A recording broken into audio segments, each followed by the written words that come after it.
In Hollywood, burning a bridge might cost you a role, but with Quentin Tarantino, burning that bridge means you're erased forever. 6 actors, some legends, some icons, pushed too far, and the fallout still lingers decades later. The shocking part, in each case, the moment of no return was surprisingly small. One heated exchange, one offhand insult, or one refusal to play by his rules. Today we look at the 6 actors Tarantino decided he could never trust again. Before we move on, I would like you to subscribe to the channel and like the video.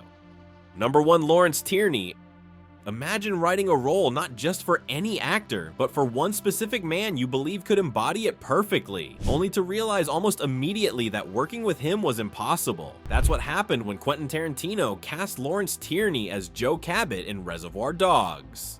Tierney had the kind of presence Tarantino wanted, a grizzled veteran from the old school of crime films, with a face and voice that seemed built for a ruthless mob boss. On paper, it was an inspired choice. On set, it was chaos. Tierney didn't just fumble lines or rush deliveries. He fought with anyone who gave him direction, and his temper showed no boundaries. At one point, he and Tarantino clashed so loudly it stopped production cold. The crew wasn't shocked. By then, they had already begun whispering to each other about his behavior, comparing him to that unpredictable relative everyone dreads at family gatherings. Instead of the discipline and professionalism Tarantino expected, he got mood swings and confrontation. For Tarantino, who puts trust and stability at the core of his collaborations, Tierney's unpredictability meant the foundation cracked before it was even built. No matter how good he looked on screen, the constant battle behind it left too large a risk. Eventually, Tarantino made a decision most directors would avoid. He cut Tierney mid-shoot. The firing not only ended their brief collaboration, it erased Tierney from Tarantino's plans entirely, and in many ways, this set the tone for how he'd handle actors going forward, loyalty above everything else. Number 2, Bruce Willis. Pulp Fiction didn't just win awards and change careers, it gave Bruce Willis a rare chance to break out of the action roles that had made him famous. Playing Butch, the boxer who refuses to throw a fight, Willis added big screen weight at a moment when Tarantino was still proving himself. But the way Willis worked didn't always line up with Tarantino's demands. He came from a place of improv, slipping into lines with a confidence that was part of his star identity. On other sets, that worked in his favor. Here, though, Tarantino's scripts were meant to be performed the way they were written, down to the exact beat of a sentence. That kind of precision left little room for an actor to add his own swagger. Crew members would later suggest that Willis sometimes looked like he was aware of himself in the role, as if he couldn't completely turn off being Bruce Willis. In Tarantino's world, that distance breaks the spell. Where John Travolta and Samuel L. Jackson gave themselves completely to the rhythm, Willis held something back. Fans saw Butch as iconic, but Tarantino saw a performance that didn't fully belong. Willis was never invited again. It wasn't dramatic, but the silence spoke volumes. Sometimes rejection isn't loud, it's final. Number 3, George Clooney. You'd think Hollywood's ultimate leading man would slide perfectly into Quentin Tarantino's inner circle. George Clooney had the looks, the charm, and by the mid-90s, he was fresh off becoming a household name thanks to television stardom and his rise in films. When he starred in From Dusk Till Dawn, the vampire thriller co-created by Robert Rodriguez and Tarantino, it seemed like the doorway into Tarantino's world had opened wide. The mix of Tarantino's writing and Clooney's star wattage looked like the beginning of a long partnership.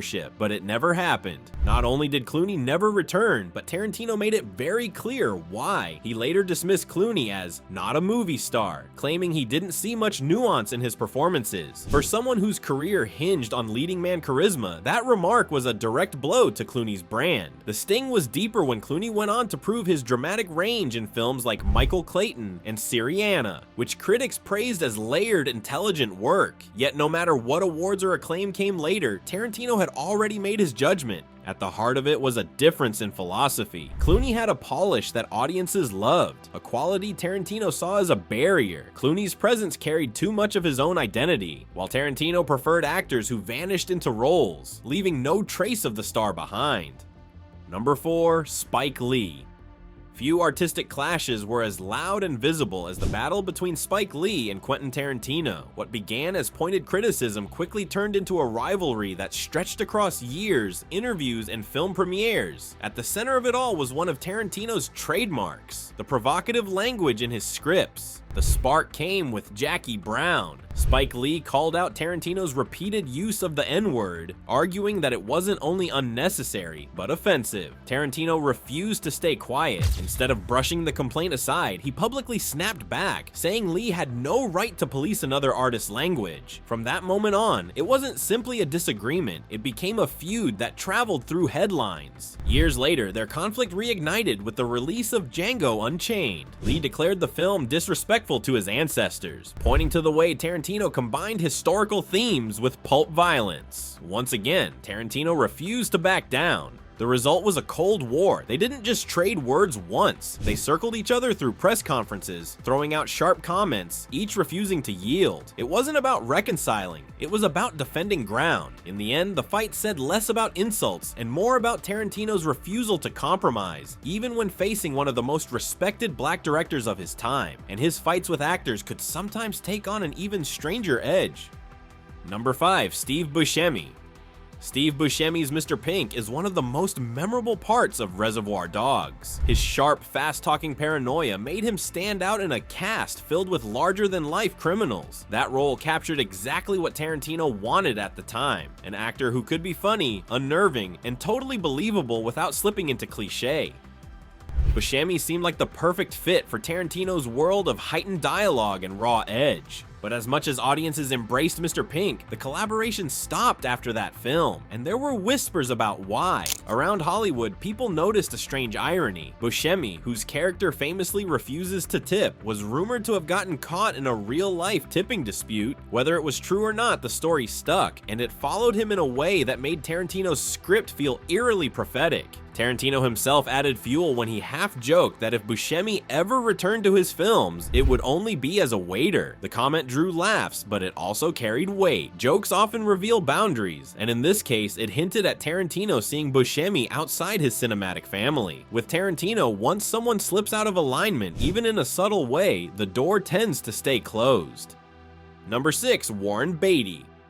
Kill Bill could have starred Warren Beatty, but the partnership fell apart before filming even started. At the time, Beatty was lined up to play Bill, the mentor figure at the center of Tarantino's revenge saga. For Tarantino, the role was crucial. It needed depth, mystery, and an energy potent enough to drive a sprawling two-part story. Bringing in a legend like Beatty seemed fitting, but it didn't take long for tension to grow. Beatty wasn't just interested in acting. He had built his career in Hollywood by taking an active role in shaping projects, often weighing in on creative details. That same instinct surfaced when he approached Kill Bill. Beatty wanted influence over tone, edits, and even aspects of the film's direction. On most productions, that kind of collaboration might be welcome, but for Tarantino, it posed a direct challenge. The clash wasn't about whether Beatty could do the job. His talent wasn't in question. The issue was authority and who ultimately owned the story. Tarantino later made it clear he needed someone who understood it wasn't their story. It was a blunt reminder that in his universe, actors served the vision, not the other way around. From fiery arguments to silent disappearances, each of these stories shows how Tarantino's world operates. His loyalty is everything, his control is absolute, and his trust is something an actor only earns once. When even one of those pillars breaks, no reputation, no awards, no star power can repair the damage. What makes it fascinating is how different each case was. Some were clashes of ego, others were small cracks that never healed. Now the question is yours. Was Tarantino right to cut them loose, or did he lose great collaborators? Let us know, and don't forget to subscribe.